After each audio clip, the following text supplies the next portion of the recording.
Boom boom shakalaka laka boom shaka. Boom boom shakalaka. ጦርነት እንዲጀመር አልፈልግም ከተጀመረ ግን ካሰብ የሚመለስ የኢትዮጵያ ወታደር የለም ሲሉ ተደመጡ ጀነራሉ። የቀድሞ የኢትዮጵያ መከላከያ ሰራዊት ጠቅላይ ኤታማዦር ሹም ጀነራል ሳሙራ ያኑስ ከሰሞኑ የአፍሪካ ቀንድ አካባቢ የውጥረት ማዕከል መሆኑን ተከትሎ የሰጡት አስተያየት ሲሆን ጀነራሉ አክለውም ጦርነቱ የሚጀመር ከሆነ ውጤቱ በአሰብ ብቻ የሚገታ አይደለም ያሉ ሲሆን ጦርነቱ ከተነሳ የሻዕቢያ መንግስትን የሚቃወሙ ሌሎች ኤርትራ ኃይሎች ሙሉ ኤርትራን ከአምባገነኑ አገዛዝ ለማስወጣት ሰፊ ቁርጠኝነት ስላላቸው አሰብን ይዞ የሚመለስ ምንም አይነት ኃይል አይኖርም ሲሉም ተደምጠዋል። አብዛኞቻችን ሶሻል ሚዲያ ተጠቃሚዎች ይችን የሀፍታሙንና የሽመልስን ቪዲዮ አይተን ዘና ብለንባት ነበር። እነሱም በዚህ ቪዲዮ ላይ ምላሻቸውን ሰጥተዋል። አድምጠናቸው እንመለስ።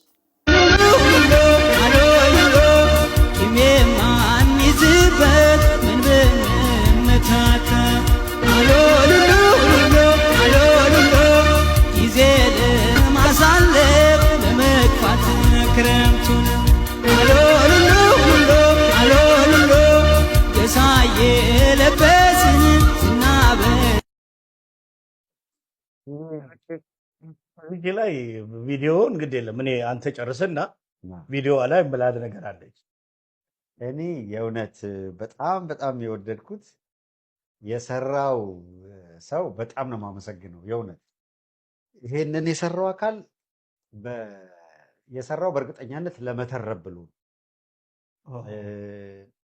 ማለት በበጎ አስቦት እንዳልሰራው ኢማጂን።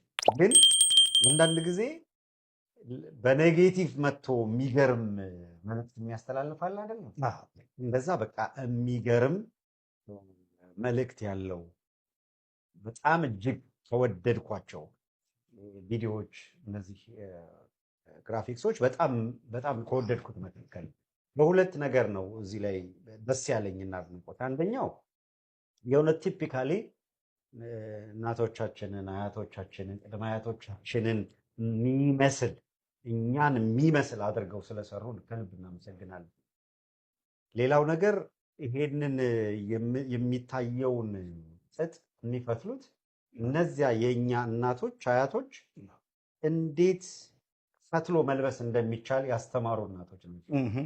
ለዛ እኮ ነው ደጋግመን የፈተለው እሱ የለበሰው ሌላ ሸማው እንዴት ይነስ ለፈታዩ ገላ የምንለው። ኢትዮጵያን እኮ መውቀስ ካለብን የምንወቅሳት ለዚህ ነው። አማራ የሚሳደድባት ልትሆን አይገባም።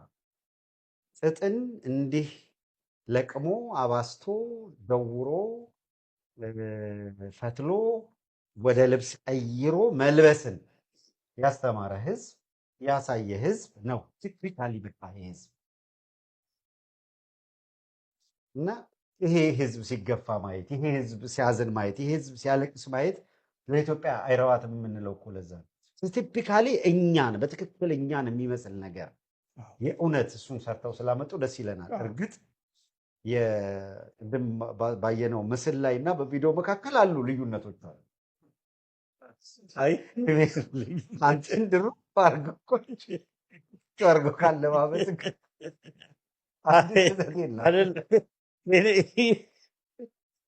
የኔ ጥሩ ነው፣ ግድ የለም። አይ የኔ ጥሩ ነው። ያኛው ግን እኔ አንድ ጓደኛዬ ሰዎች ጋር ቅሬታ ተፈጥሯል።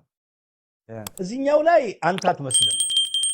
ዮናስ የሚሉት ኢቢኤስ ላይ የሚያስተዋውቀው ልጅ እኔ ምን አገናኘች ነው እንደዚህ የተሰራውት ብሎ ቅር እንደሚለው እርግጠኛ ነኝ። የሚመስለው ዮናስን ነው፣ አንተን አይመስልም። እዛኛው ላይ በደንብ ይመስላል፣ ፎቶ ላይ ይመስላል። እዚህ ላይ ግን እንትን ለብዙ ነገር ይመቻለው ማለት ነው።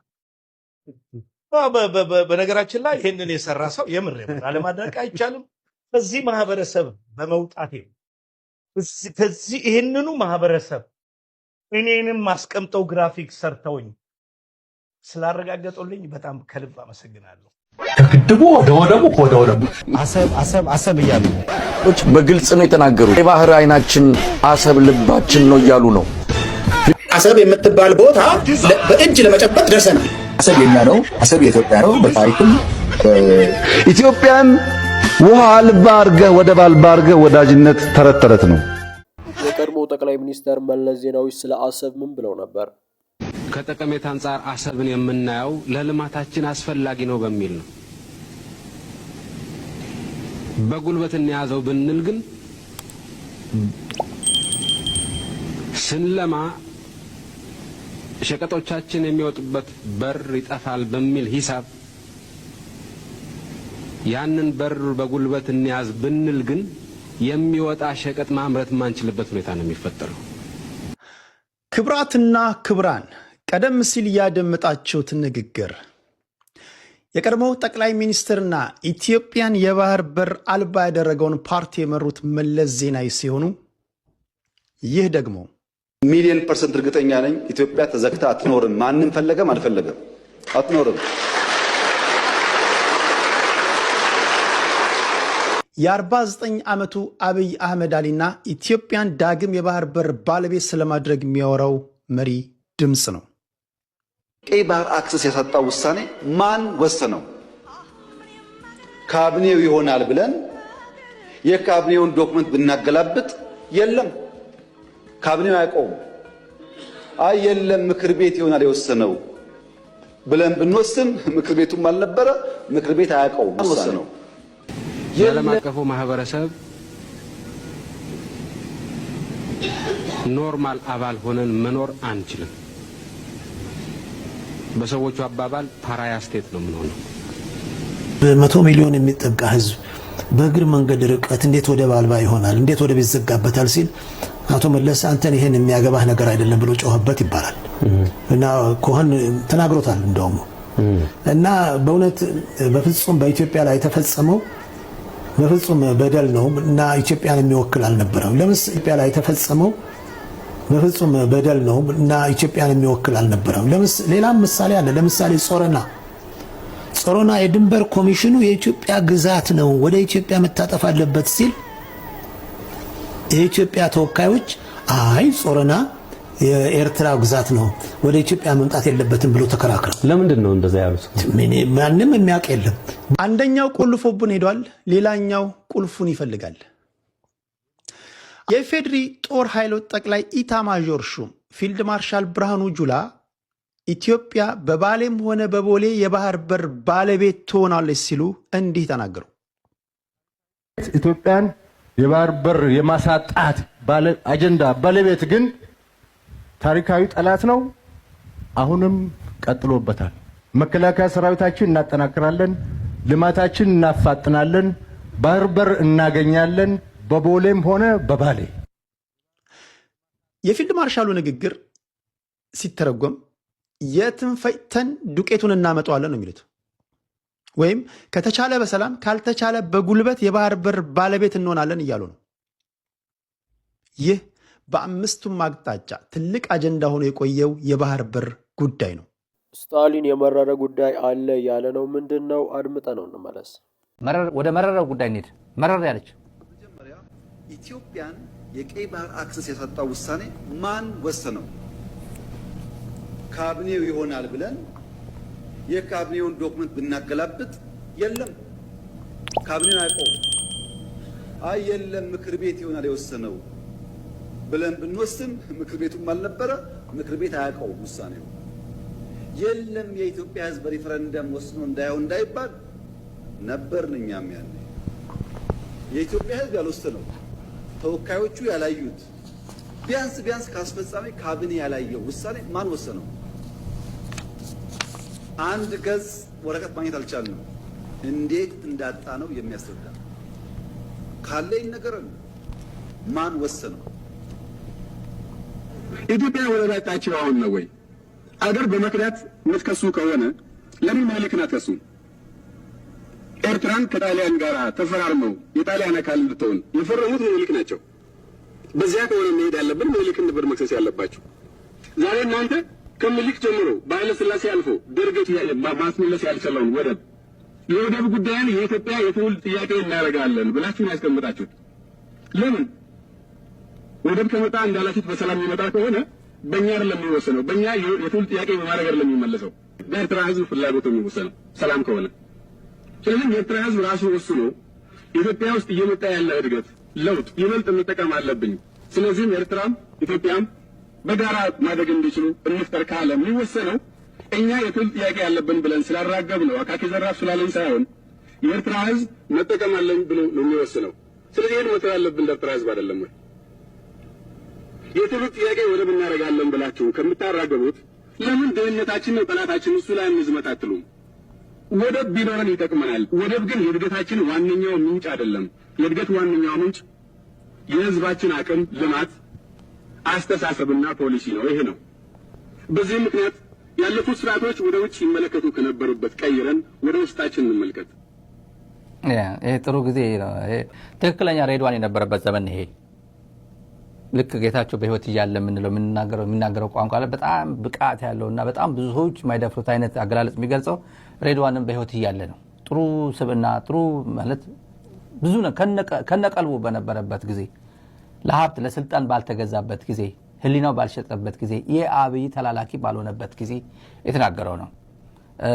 ያው አሁን ትንሽ እንደ እረፍት መውሰጃ አለች ዛሬ ሌላ መረር ያለ ጉዳይ አለን ግን እንደውለት ብልጽግና ዘና የምትሉበት ፕሮግራም ነው። ዛሬ በጣም ዘና የምትሉበት ነው። እጅግ የተወደድክና የተከበርክ በኢትዮጵያ ህዝብ የተናፈክ የሀገር ኤርትራ ፕሬዝዳንት ወደ መድረክ መጥተህ ለህዝብህ መልእክት እንድታስተላልፍ በታላቅ አክብሮት እጋብዛለሁ።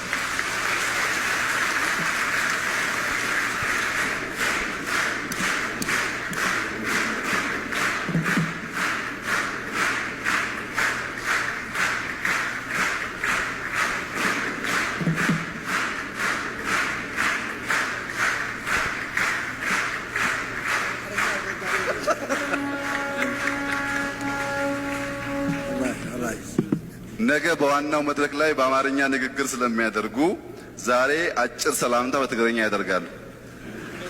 ለምሳሌ ፓርቲ የሌለበት ሀገር፣ ምርጫ የሌለበት ሀገር፣ ህገ መንግስት የሌለበት ሀገር፣ ወጣት የሌለበት ሀገር፣ ተስፋ የሌለበት ሀገር ተለጥፎ ለኢትዮጵያ ተስፋ ሊያመጣ የሚችል ሰው የለም።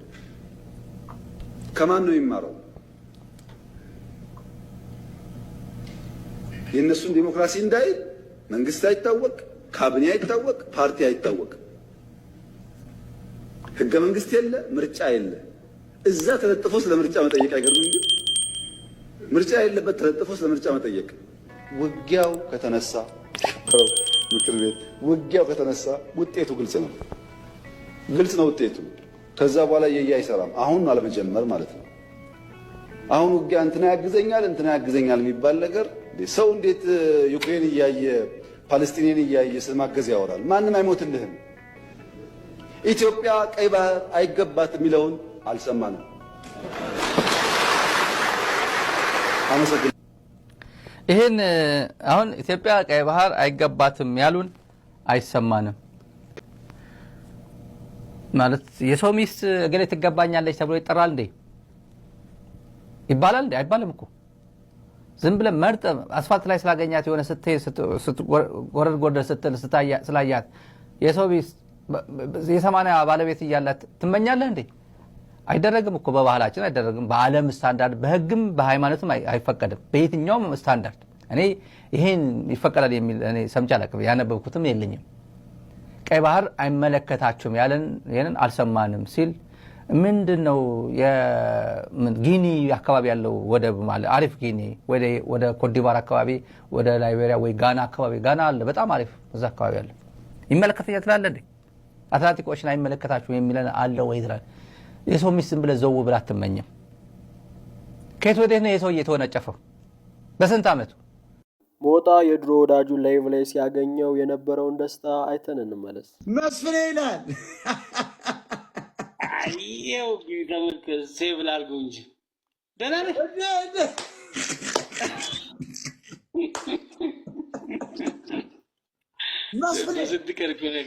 በስንት ቀን ያገኘው ምንድን ነው የነጭ እንትን ጸጉር? እንደዚህ ብለን አልፈነውም።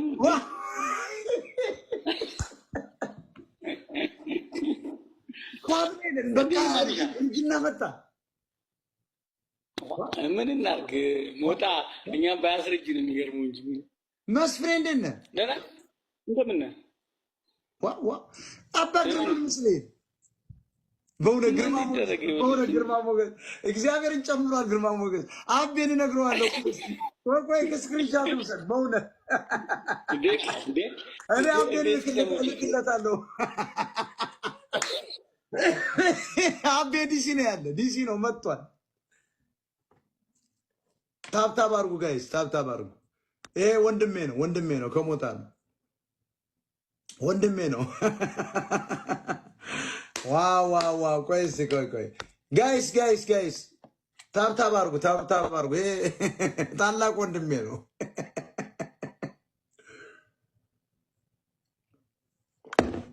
ቀጣል አይደለ? ቆይ ፎሎ ባክ ላድርገው። ኦ ሺት ወረደ። የሞጣ ኔትወርክ እንደዚህ ነው። ወንድሜ ነው። እንዴ ጓድ ሌኒን መስሌል መስፍኔ። አረ መስፍኔ አንድ ቁጥር አሳይ አንድ ቁጥር ነው። ካንተማ ማጋ ማውራት ፈልጋለሁ። እንዴ ጥንቱ የጠዋቱ ህይወት የተበላሸ እኮ በቃ ካንተ ጋር የጥምቀት ዕለት ያንን ፈሳም ከተደባደብን በኋላ እኮ ነው። ይገርማል። በቃ ባዴን አስሮኝ የቀረ ከዚያ በኋላ እኮ አረ መስፍሬ አንድ ቁጥር አሳይ።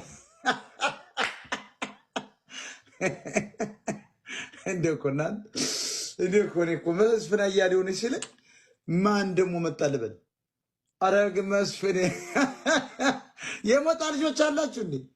መስፍኔ እንደዚህ ነጩናል ፂም ሁሉ ተመስገን። እኔ በእውነት ገና ነኝ ለካ አልፎ ወጥቶብኛል። ግን ተመስገን በእውነት ተመስገን አምላክ።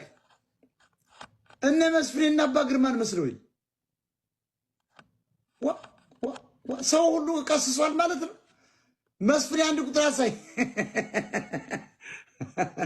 ሞዴሬተሮች የለም በዚህ ሰዓት ተኝተዋል አሜሪካን ሀገር። ቆይ እስኪ መስፍኔ።